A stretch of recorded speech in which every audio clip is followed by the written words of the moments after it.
Good day, viewers, and welcome to this week's episode of Careers Bistro, where we supplement your favorite Friday publication, Careers Hub, that dives into all things regarding careers in and outside of Namibia. My name is Jemima Ndebele, and I'll be your host for this week's episode.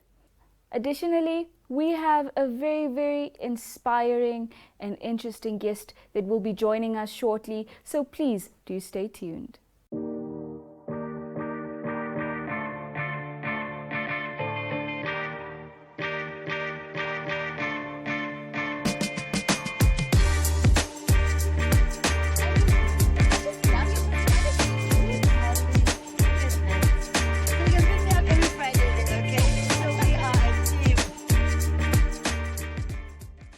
Welcome back, viewers. Now, as previously mentioned, today we have a very special guest in studio, an interior designer and engineer by profession. How cool is that? Welcome, Sarti. Thank you for having me, Jemima. It's a pleasure to have you. So, as I've hinted to our viewers, you are an engineer by profession as well as an entrepreneur. Can you please just give them, a little bit of insight as to who Sarti Mika is? Where did it all start? Oh, well, I am just a young lady from Okatope village in the Angwena region. That's where I grew up, and it's also where I started my first primary school. And after that, I went off to Ongwediva. I did my grade 2 to 7 there, and I've been in boarding school since then, since grade 3. I later went on to Etosha Secondary School, and I feel like that's where my entrepreneurship journey started, because I would sell lollipops. The other students from there will tell you I would sell lollipops for $1.50 to the other learners, just to, make sure that I kind of fit in with everybody else, because I didn't really get pocket money from home. So I did that to also feel like I had pocket money. And then I also sold brochures. I would ask people to make orders. I would go from room to room, and then they would order just to ensure that I had that guarantee that they're going to pay. So, that's basically where it started. That's me. So you would say you've always been very forward and very initiative-driven. Yes, basically. I always made sure that I had a plan on how I'm going to get the money from the people. And some sort of deposit. Oh, yes, it's cool. And you, as your profile reads in the newspaper that is supplemented by this show, how did you then end up at Stellenbosch University? Well, ever since, I think because I was in boarding school for so long, I always kind of wanted to be far from home. In a way. I know it sounds bad, but I always wanted to be independent. So unfortunately, when I applied first, Stellenbosch didn't take me because I didn't submit all my documents. I wasn't really aware of the processes. So I did 1 year in Polytech. That was 2013. And then I just didn't feel at home. I wanted to go abroad. So, and then I applied again with my grade 12 results, because first I applied with grade 11, then I applied with grade 12. And I made sure to call, like, is there anything missing, and I finally got in, and I was so excited because they are one of the best engineering universities. So that's basically how I ended up there. I forfeited my first year in Polytech and went on to start over in Stellenbosch. Brilliant. Absolutely brilliant. Thank you. But I'd love to know how you went from selling lollipops to wanting to do electrical engineering. Most people would wonder, how did the two even come together? Well, in school, I was always interested in the science field. I did the science field. I was very much interested in physical science. And, I was one of the, I don't want to say smart kids per se, but I was just very interested in school, And that made it easier for you. Yes, exactly. So then I was wondering, my parents wanted me to be a doctor, but then I was like, no, let me look at my strengths. I'm good in science subjects. So, my first choice was like IT. And it has a lot of programming, coding, and things like that. And then I started researching. Then I realized electrical engineering also has a lot of coding. Yes. Then I was like, okay, I feel like this fits in more with me. Yeah. A bit of physical science and a lot of coding. A perfect balance. Yes, a perfect balance. And yeah, I know that maybe my parents were expecting me to be a doctor, but I was like, this is it. Yeah. Then I ended up doing electrical and electronics engineering, in Stellenbosch. And you graduated, was it 2016? 2018. 2018. Yes. Wow. Yes. Yeah. Now, for our readers there who read our supplement, Careers Hub, they know that you are the owner of Windhoek Interior Designs. Yeah. How did that come about? When did it start? You know, give us a little bit more about that. Okay. So when I was in Stellenbosch, I was very much interested in home makeovers. Yeah. Like what I did for fun was watch home makeover videos. I would watch how someone would turn a simple room into something so amazing. Yes. And I just had so much interest in that. And also on Pinterest, like I use that for fun. Like other people would be on maybe Facebook, Instagram. I would just be on Pinterest and checking out pins, saving boards. Yeah. You know, so I found that fun. And when I came back to Namibia, as I said in the other interview, I had to move out of my sister's place, you know, eventually, because of the independence that comes from boarding school. And then I was looking for furniture, and then I realized, oh my word, this is so expensive. You know, how do people do this? And being an engineer, I'm a problem solver as well. By nature. Yes, by nature. So I was like, okay, luckily I'm an engineer, maybe I can afford some of the furniture, but what about other people? Exactly. Then I was like, okay, how do I make furniture that is affordable? And durable. Exactly. And also, I feel like it ties in very well with what I want to do, which is interior design. I'm interested in home makeovers. Yes. Now, imagine having a home makeover business where you bring in your own furniture, because some clients would ask for a specific pillow or, you know, then I can make it myself. So that's how it all started. I was like, you know what? I can turn my passion into a business as well. And also, I can integrate it with engineering as well, because some of the furniture and lighting, that's all electrical engineering. So brilliant. Basically, that's why. Brilliant. I think, and I think our viewers would agree too, that you are the definition of a multi-dimensional being. Thank you. Being able to combine your interest and your skills from various fields and industries to make a living out of it, it's absolutely admirable. Thank you. I must congratulate you on that. But how's your business? How's it doing so far? Well, there was a time, obviously, when we were doing really well, and then COVID hit us. I think it affected almost all the businesses, you know. But then we did have some COVID relief funds, like maybe from Startup Namibia. So that really helped us to just stay in business. And we just had to make some adjustments. For example, maybe start working from home, you know, things like that. And now we are at a much better place, and clients come in all the time. And that's the good thing. Namibians are very supportive, and there was never a day where my employees are not busy, you know. And we are working on new ideas as well. I'm working on a project where I want to, as I said earlier, to develop young people and just teach them how to make furniture. So that's where we are headed, not only as a business, but also to help with tackling youth unemployment. That's what we want to do. This is not just about me in the end.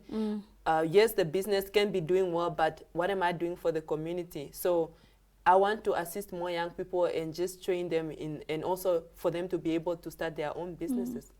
So I think it's a beauty to see that your social responsibility ties into something that you're so passionate about, and that you've been passionate about. Because at the beginning of the interview, you did say that you've been passionate about entrepreneurship since a very young age, and you want to sort of instill that into other young people. Yes. And that's so important, because it means that if you start something with intention, that you're more likely to follow through. Yes. So I think it's been absolutely splendid talking to you and learning from you. But what would you like to leave our viewers with? I would just like to tell them that they should never stop learning, and they shouldn't be restricted to just one passion. If you want to do more things, if you are an engineer and you feel like you need to also look into other things, you can do that. Don't restrict yourself, because you can apply your passion into other fields as well. It's a whole dynamic field with different opportunities. So just try out different opportunities. Don't be restricted, and yeah, have fun while you're at it, basically. Yeah. Thank you so much for that, Sir Sati. Yeah. There you have it, viewers, straight out of the horse's mouth. And what a lovely interview we had with Ms. Sati here, who not only educated us but also told us, and what we can take away from this week's local profile is to go out there and explore all avenues. Now, if you're looking for some more motivation, please do stay tuned as we hear what our long service profile for the week has to say.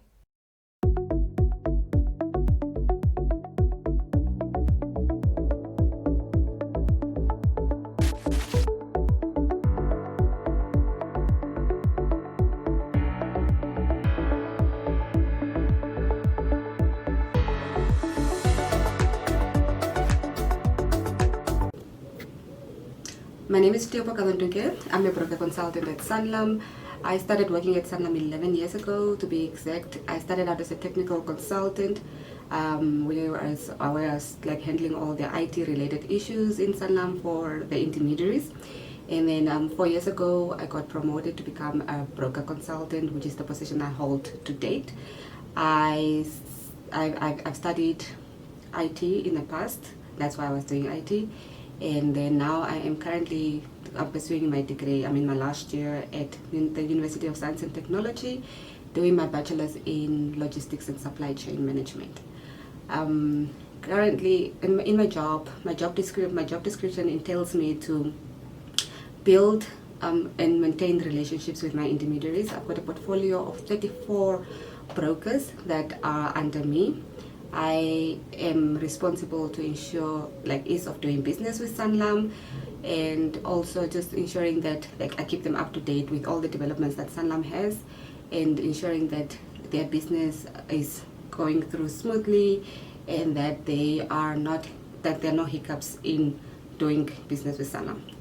I love this job because I think most part of my job entails me to just speak to people and do a lot of training in terms of products and development. The claims, the part that excites me the most is being able to pay out or facilitating a claim for a client and actually getting it through and for it to be paid out. I get so much satisfaction when we send out proof of payments to our intermediaries to say that the claim has been approved and that the claim has been paid. So that's one of my biggest things in my job that gives me satisfaction, the fact that we are keeping our promise that we make to our clients, and we would like for our clients to live with confidence. So that's one of the things that excites me the most about my job.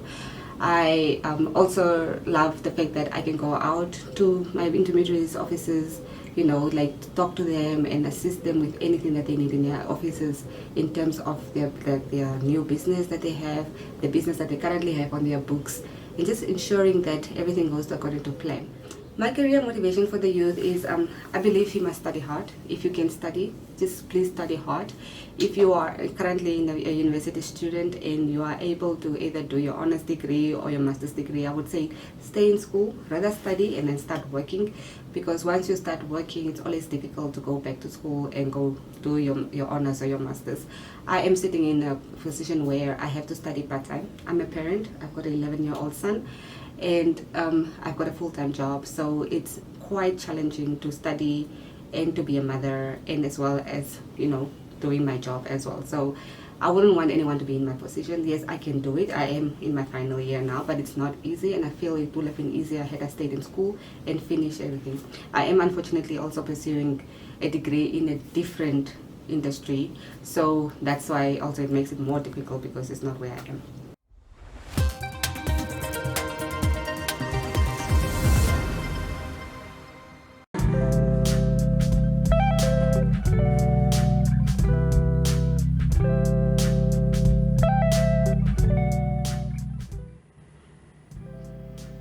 Hi, I'm Glenda. My designation is relationship manager, and I actually love what I do. I really had a fabulous career. I've worked for Namibia Media Holdings, now Synergi, which is new, but I've worked here for a long time. And my job has been very varied.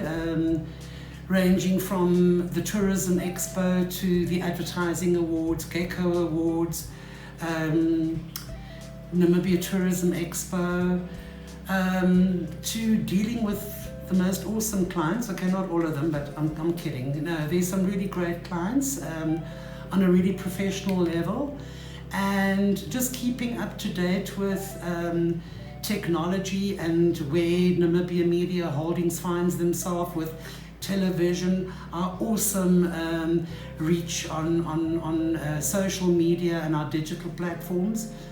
I really quite like what I do. And I was asked earlier just about giving advice and just to encourage, how would I put that? Something my mom always used to say is do your best in everything you do, as long as it's your best. You have to look at yourself in the mirror and say, I did everything that I could. So that's a reflection of who we are, and just do your best.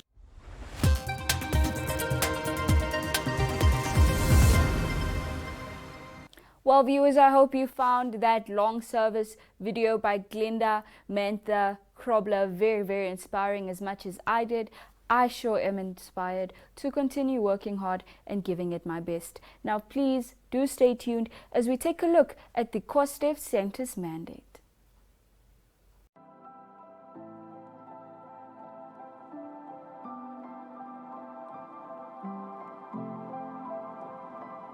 The Namibian Community Skills Development Foundation, COSDEF, is a registered trust and governed by a board of trustees. It is the national umbrella body for the community skills development centres called COSDEX. COSDEF coordinates, supports and supervises the COSDEX that provide competency-based skills training to various communities throughout Namibia. In line with Namibia's aspirations of becoming a knowledge-based economy, COSDEF remains a significant player in skills development. The specific focus is on skills development programs geared towards the removal of barriers to employment and socio-economic development. These ideals are outlined in the vision and the mission statement of COSDEF. The value and dedication that the organization has committed itself to ensuring that Namibia is educated in skills that will lead to an increase in self-income generations, employability, improving living standards, and the reduction in poverty. This the aims of Vision 2030, contributing towards Namibia's development goals. Accreditation is a quality assurance process that education institutions or programs undergo to confirm that they meet a recognized set of service and operational standards. The Namibia Qualification Authority is the governing body which gives students and institutions the peace of mind that the program is legitimate and that the credits you earn from that institution are transferable to another school. 5 of the COSDEX, including the COSDEF Arts and Crafts Centre, are fully accredited, and 4 of the COSDEX are finalizing the accreditation process. As a reputable training institution, managing quality becomes fundamental to all your activities and programs. It is expected of the Namibia Training Authority, as the official regulating body in the TVET sector, to ensure that all training providers indeed meet quality training standards. All COSDEX are registered with the NTA and following NTA national assessment arrangements which lead to the awarding of NQF registered qualifications. To date, more than 30,000 youth have graduated from the COSDEX since their inception in 1999. Many of them have either entered the labour market or have articulated for further education and training, or have gone on to operate micro-sized enterprises. A USA-based research firm, Mathematica, was in 2015 commissioned to assess the impact of the support provided to COSDEF and found that 40% of the graduates were employed or had articulated to further education and training opportunities. This points to the critical role that the COSDEX play towards improved livelihoods of the target group. My name is Hannah Chikongo. I'm doing bricklaying and plastering. I'm in level 2. I decided to join COSDEF just because I want to get some knowledge how to do bricklaying. I get more experience in COSDEF because when I came here, I was never know how to put bricks together. Now I know how to do that. People must apply at COSDEF just to come get some knowledge. My future friends, in future I want to be architect or inspector just to come to get some income just to help my family and I. My name is Theophil Gagandunga. I'm doing welding fabrication metal. I'm going to finish my level 2 this year at COSDEF. What I like about COSDEF is it gives skills and knowledge. Why I came to COSDEF is to improve our living standard. My future plans is to become a professional welder and start up a business. Advice to my youth out there, I just want to say, come to COSDEF and get qualifications and start a business. For more information, contact us at 064 400 358. You may send us an email at info@cosdef.org.na. We look forward to receiving you at our offices at 45 Manduman Demufayo Street, Swakopmund.